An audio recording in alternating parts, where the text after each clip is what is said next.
ঘরোয়াভাবে অনুষ্ঠান বাড়ির মতন বাঁধাকপি স্বাদ পেতে হলে অবশ্যই দেখে নিন এই রেসিপিটা, না দেখলে মিস করে যাবে। নমস্কার বন্ধুরা, ভাই বোনের হেসেল ঘরে সবাইকে স্বাগত।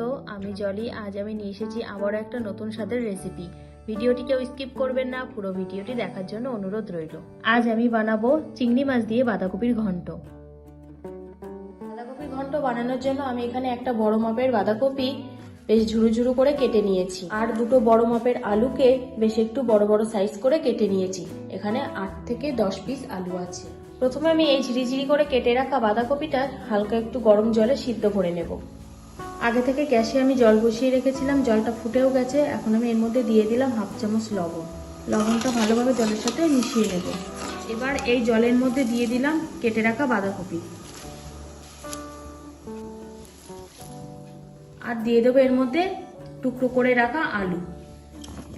কারণ আলুগুলো একটু সিদ্ধ করে না নিলে বাঁধাকপিটা সিদ্ধ হয়ে থাকছে, আলুগুলো রান্নার সময় সিদ্ধ হতে দেরি হতে পারে, সেই জন্য আমি আলুগুলো একটু এর সাথে সিদ্ধ করি। 5 থেকে 7 মিনিট ঢাকা দিয়ে দিলাম। 5 থেকে 7 মিনিট হয়ে গেছে। আমি এবার ঢাকাটা খুলবো। দেখুন বন্ধুরা, দেখেই বোঝা যাচ্ছে বাঁধাকপিটা সিদ্ধ হয়ে গেছে।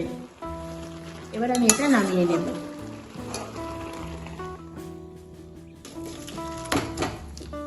এবার গ্যাসে কড়াই বসিয়ে দিয়েছি, কড়াইটা গরমও হয়ে গেছে। এখন আমি তেল দিয়ে দিলাম। তেলটা একটু বেশি দিতে হবে। এখানে তেলটা গরমও হয়ে গেছে। এখন আমি এর মধ্যে 2টো তেজপাতা, 3টে শুকনো লঙ্কা, 1 চামচ গোটা জিরে আর গোটা গরম মশলা ফোড়ন দিয়ে দেব। ফোড়নটা একটু তেলের সাথে নাড়াচাড়া করেই এর মধ্যে দিয়ে দেব একটা পেঁয়াজ কুচি। পেঁয়াজটা তেলের সাথে একটু নাড়াচাড়া করে দেবো। এখানে আমি বড় মাপের একটা পেঁয়াজ কুচি দিয়েছি। পেঁয়াজটা 2 মিনিট মতো তেলে একটু নাড়াচাড়া করে নিয়েছি। এখন আমি এর মধ্যে দিয়ে দেব একটা বড় মাপের টমেটো কুচি। টমেটোটা তেলের সাথে একটু নাড়াচাড়া করে নেব। পেঁয়াজ ও টমেটোটা তেলের সাথে বেশ অনেকটাই নরম হয়ে গেছে। এখন আমি এর মধ্যে দিয়ে দেবো চামচ থেতর করা রসুন দিয়ে, আর দিলাম 1 ইঞ্চি আদাকে গ্রেট করে রেখেছি, সেই আদাটা। সবকিছু তেলের সাথে এবার একটু কষিয়ে নেব। সব কাঁচা মশলাগুলো তেলের সাথে বেশ নরম হয়ে গেছে। এখন আমি এর মধ্যে দিয়ে দেবো লবণ হলুদ মাখিয়ে রাখা চিংড়ি মাছ। এখানে আমি 200 চিংড়ি নিয়েছি। চিংড়িটাও এবার সব কিছুর সাথে ভালোভাবে একটু ভেজে নেব।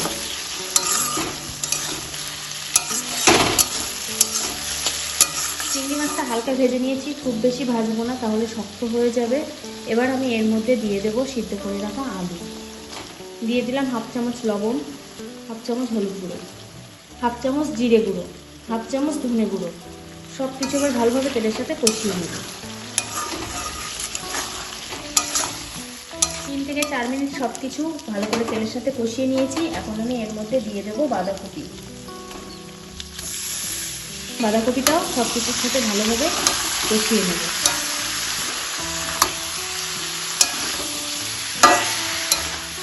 বাঁধাকপিটা দেওয়ার সাথে সাথেই দেখুন কেমন গা দিয়ে জল ছাড়তে শুরু করেছে। এই জলটা আমরা ভালোভাবে কষাতে কষাতে শুকিয়ে নেব। তাহলে বাঁধাকপির যে একটা গন্ধ, সেই গন্ধটা আর থাকবে না। অনেকে এই বাঁধাকপির গন্ধটা পছন্দ করে না, খেতে পারে না গন্ধের জন্য।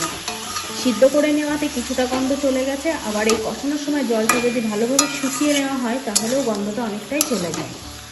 জল অনেকটাই শুকিয়ে গেছে, গা দিয়ে তেল সেপারেট হতে শুরু করেছে। এখন আমি এর মধ্যে দিয়ে দেবো মটরশুঁটি কিছুটা, আর দিয়ে দেবো 4-5টা কাঁচা লঙ্কা। মরিচ গুঁড়োটা আমি স্কিপ করে গেছিলাম, আমি এখনই দিয়ে দেবো 1/2 চামচেরও কম মরিচ গুঁড়ো। এবার সব কিছু আবার ভালোভাবে তেলের সাথে একটু নেড়ে নেব।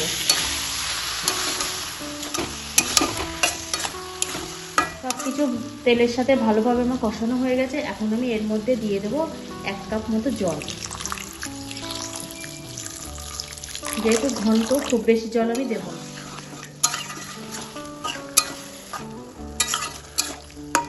এবার দিয়ে দিলাম জলের পরিমাণে 1/2 চামচেরও কম লবণ, 1/2 চামচেরও কম হলুদ গুঁড়ো। ভালোভাবে এটা ঝোলের সাথে মিশিয়ে দেব। এবার 5 মিনিটের জন্য ঢাকা দিয়ে দিলাম। 5 মিনিট পর আমি ঢাকাটা খুলে নিলাম। একটু নেড়ে চেড়ে নেবো আবার।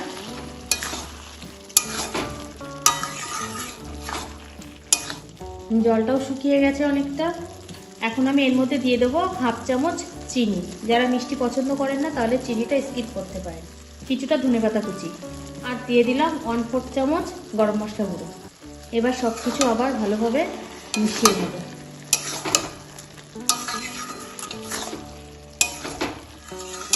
সব কিছু ভালো করে মিশে গেছে। আমি এবার একটু ঘেটে ঘেটে দেবো, যেহেতু ঘন্ট রেসিপিটার নামই, তাহলে একটু ঘেটে দিলে তরকারির টেস্ট বেশ ভালোই লাগবে। যারা বাঁধাকপিটাকে এইভাবে রান্না না করেছেন আগে আলু ও চিংড়ি মাছ দিয়ে, তাদেরকে বলছি অবশ্যই এইভাবে একবার হলেও ট্রাই করবেন। খেতে কিন্তু অসাধারণ লাগে। এটা গরম গরম ভাত, রুটি বা খিচুড়ির সাথে খেতে কিন্তু দুর্দান্ত লাগে। রান্নাটা আমার পুরোপুরি কমপ্লিট, আমি এবার এটা নামিয়ে নেব। আজকের রেসিপিটা তাহলে এই পর্যন্ত। যে সকল নতুন বন্ধু আমার ইউটিউব চ্যানেল থেকে দেখছেন তারা অবশ্যই চ্যানেলটিকে সাবস্ক্রাইব করে দেবেন। যে সকল বন্ধুরা ফেসবুক থেকে দেখছেন তারা অবশ্যই পেজটিকে ফলো করে দেবেন। আর কেমন লাগলো আজকের ভিডিওটি কমেন্ট করে জানাতে ভুলবেন না কিন্তু। যদি ভালো লাগে অনেক অনেক লাইক ও শেয়ার করে। পুরো ভিডিওটি দেখার জন্য অসংখ্য ধন্যবাদ। দেখা হচ্ছে পরের কোনো নতুন রেসিপিতে।